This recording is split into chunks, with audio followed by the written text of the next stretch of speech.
Aloha! Welcome back for another weekly vlog. As you can see, I'm in a car and I'm with this other person here. Hello. This is my boyfriend, Davis. What's up?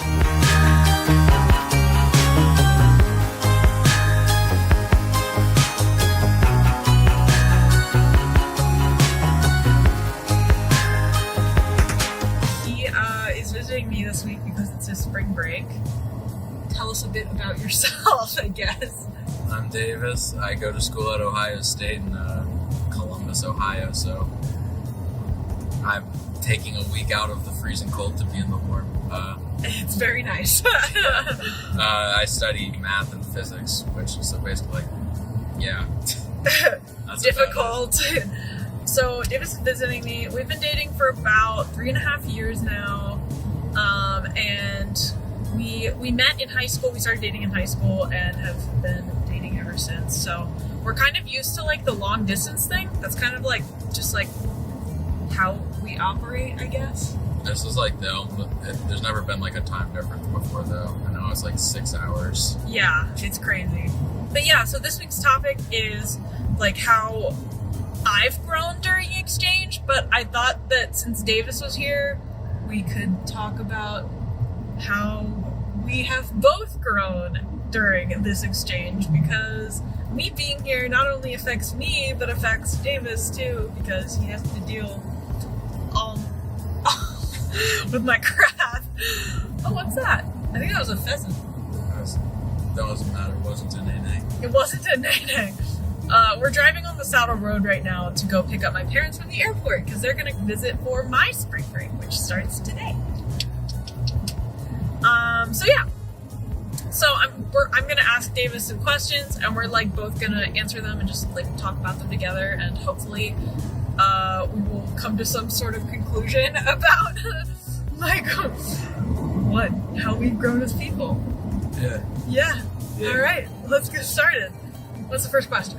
How do you feel about being in a long distance relationship?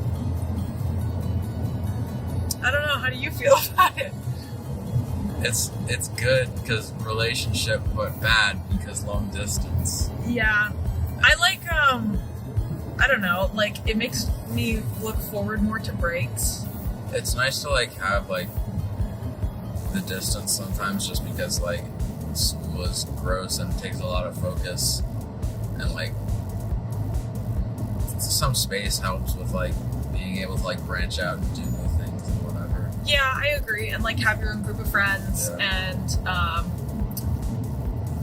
yeah, I know what you mean about like the focus thing. Like I feel like sometimes you don't want to have to worry about like your SO while you're like studying for 50 midterms, or like you don't want to have your SO see you like in a fit of rage like when you hate a professor or something like that. That would be crazy. That would be crazy. Davis has a professor he really hates. I hate him so much. So yeah, I feel like it's good for, I agree. I feel like it's good for those things, but it also sucks so bad. It's awful. Breaks are super nice though. Breaks are super nice, but sometimes it really gets to you, especially like towards the end, like towards the break, like when we're together or when we're apart for a long time.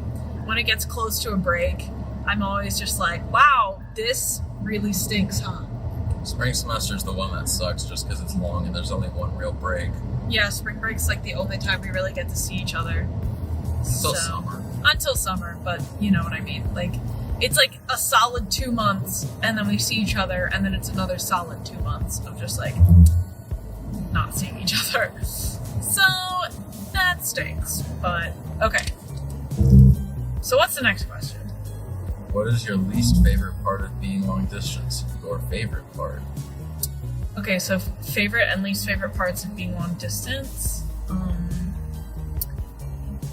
I feel like we just covered them. Like, I feel like my least favorite is... I mean, I don't really have a favorite part. It's more just that I'm used to it at this point. Yeah, I would agree with that. Like, it's like a condition of being together.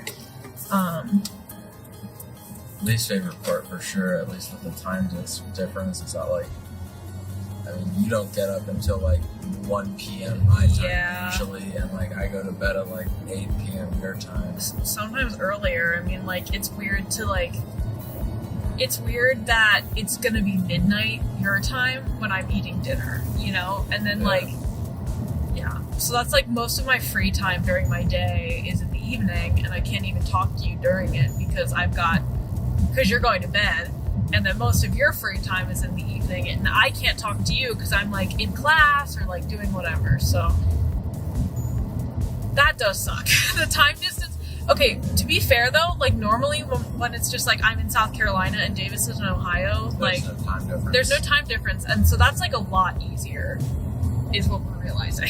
Yes. We were very lucky before, and I have gone and made things harder, but we're doing it, right? Yeah. Yeehaw.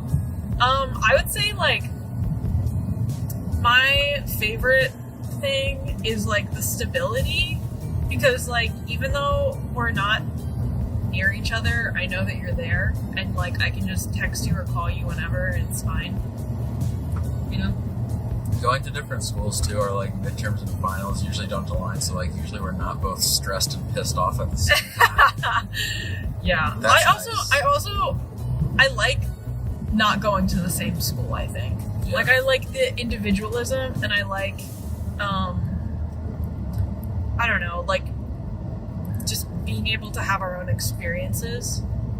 And even this, I mean, like I could have stayed in South Carolina, or I could have done like a national student exchange in Ohio, but you would have died. I know, it would have been so cool. But I'm glad I came here, and I think it's good for me, and I think you think it's good for me. So yeah, right? Yeah. Least favorite is just like not being together. The long distance part. Yeah, that whole part, and just things sink so much. Okay, what next? How has your exchange program changed long distance relationship? Have you noticed differences? Is it easier or harder? Okay, so differences between what it was before and what it is now. Honestly, other than the time difference, it's not like that much different. At this point, it's like we're used to it. We got used to it pretty quick. I mean, it sucked at first. Yeah, it sucked at first. But like, it's like a routine at this point. Yeah, and I also feel like, I don't know, like, part of what stinks about not being able to talk to each other a lot because of the time difference is, like, I feel like there are a lot of things that I don't get to tell you about, or, like, I forget to tell you that I want to tell you. Same thing with me. Like, you just don't, little things about your day or about, like, your experience just kind of get lost in talking about whatever instead, like the bigger things. So that definitely has changed with like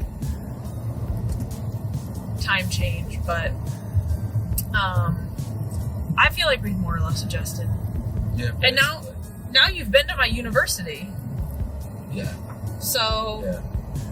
I mean, I feel like that's another big part is like we visit each other, and so like we get a little peek into each other's worlds, and that definitely helps, I think. For sure. Like I feel like I understand your experience a lot more now that I've been to Ohio State, and I feel like you probably understand South Carolina, but also now you understand Hilo. What is the most difficult adjustment you've had to make? I mean, starting somewhere new is always kind of weird because you have to like find a whole new group, and like it's kind of weird when one person's doing that and the other one isn't. Yeah, especially since it's been crazy because Davis is a year behind me. He's a sophomore and I'm a junior, and so I was a freshman first, and then last year Davis was a freshman. So we like we've been like staggered. We've like been having staggered experiences where like he didn't understand me my freshman year because like he was still in high school, and I understood what you were going through last year, kind of. Yeah. but it's still different. Like, everybody has a different experience. And then this year, it's like I have to go through the freshman thing all over again. Like, I have to make new friends. I have to get used to dorm living again. I have to, like... Oh, that's right. Yeah, it's just... the best. Woo! Dorms! So, that's been kind of interesting. And just, like, you know, like, at the beginning of my exchange, I had a lot of trouble making friends. Just because, like, I was freaked out about being in a new place, and I'm just kind of, like, a strange person. I don't know if you've, like, been able to pick up on that by now, but I'm just, like, a strange person to begin with, so it takes people some time to warm up to me, I think, and, yeah, it did, so. Yeah. What do you think the secret is to having a lasting and healthy long-distance relationship? It's like communication, honestly. Yeah, talking like, to each other. We talk to each other, like, all the time. Yeah, every day, whenever we have, like, a free second to respond, we're responding. Like, the only reason we wouldn't respond is, like, if we're in class. Even sometimes when we're in class, we respond. Yikes. I would also say trust is a really big thing, because, like, communication is good, but also, like, you just have to... Oh, look at those cows. Nice. You have to trust that your partner, like, isn't gonna be, like, talking to other people and, like, doing things that are bad for both of us. I don't know. Like, I see a lot of my friends that get really jealous really easily, and I think you and I are really lucky in that, like, we never worry about that. Like, we trust each other a lot. So... Yeah, basically. Yeah. That's just, like, comes with the time, too, though. Yeah. But you have to, like, start out. I mean, you have to build it up or whatever, but we did go into it with a lot of trust, right? Yeah. I mean, it's not like... We didn't start dating We've long known distance. each other for, like, a long time. Yeah, so it's a long story, but trust and communication are the two big ones. And I feel like that's just, like, the secret to any relationship, but they become pretty essential for long distance. Would you change anything if you could? I would move you to the frozen wasteland of Ohio. Yeah, but then I would complain all the time about how cold it was. Yeah, and if you took me south, I'd complain that I was sweaty and miserable. Not really. I think I'm pretty happy. Yeah, I mean, a little closer might be nice. Just so I could, like, come hang out on the weekends or something. Yeah, that would be good. But you know what? At the end of the day, like, it builds character. That's one way of putting it. Yeah. I'm happy to be where I am, and especially on exchange, I'm so happy I came out here. Super cool. It's super cool, and, like, I'm learning so much, like, so much. And I feel like the stuff that I'm learning and thinking about are, like, going to help me so much during my career. So, okay, well, I guess that's it. Yeah. We've had a really great week together. We've done all sorts of things. We went to the green sand beach. What was your favorite thing that we did? I think just because of how much it involved the green sand beach. Yeah, it takes like a 2.5 mile hike to get there and a 2.5 mile hike to get back. Which, like, I knew about, but she didn't tell me that the entire time there were, like, 40 to 50 mile an hour winds blowing sand in your face. Yeah, we were very, you could, like, wipe dirt all off our skin. It's been a week, and all the clothes and shoes we wore on that hike are still stained. Yeah, from they're sand so and dirty. Dirt. So, that was cool. I really liked, we went to this orchid nursery that I had never been to. It's called, like, the Akatsuka Orchid Farm, maybe? No, that's it. And it was gorgeous. There was, like, a $20,000 orchid there, and I just really liked it because it's something that I hadn't done before. We drove to Kona one day and, like, went to a beach, and that was also really lovely. So, yeah, we've had a really great week. I'm going to include all kinds of videos of our week. I took a lot. We went into a cave, a lava tube. We went to Hawaii Volcanoes National Park. What else? We went snorkeling yesterday and we saw a sea turtle. In the water with us. So that was awesome. So yeah, a really good week. Yeah. We also went stargazing on the mountain. Oh yeah, we went stargazing on Mauna Kea. We used a telescope and got to see the moon. It was gorgeous. So, lots of adventures, memories forever, trying to find a way to get back here as soon as possible. So, yeah. Alright, so that's it for this week. I'm going to be doing more adventurous things with my family during this upcoming week. So, yeah, get hyped for next week's video because it should hopefully include just as much cool stuff as this one did. If not more. So, yeah, thank you so much for watching as usual. Yeehaw! Yeehaw! Thanks for doing this with Mia Davis. And yeah, see you next week. Aloha!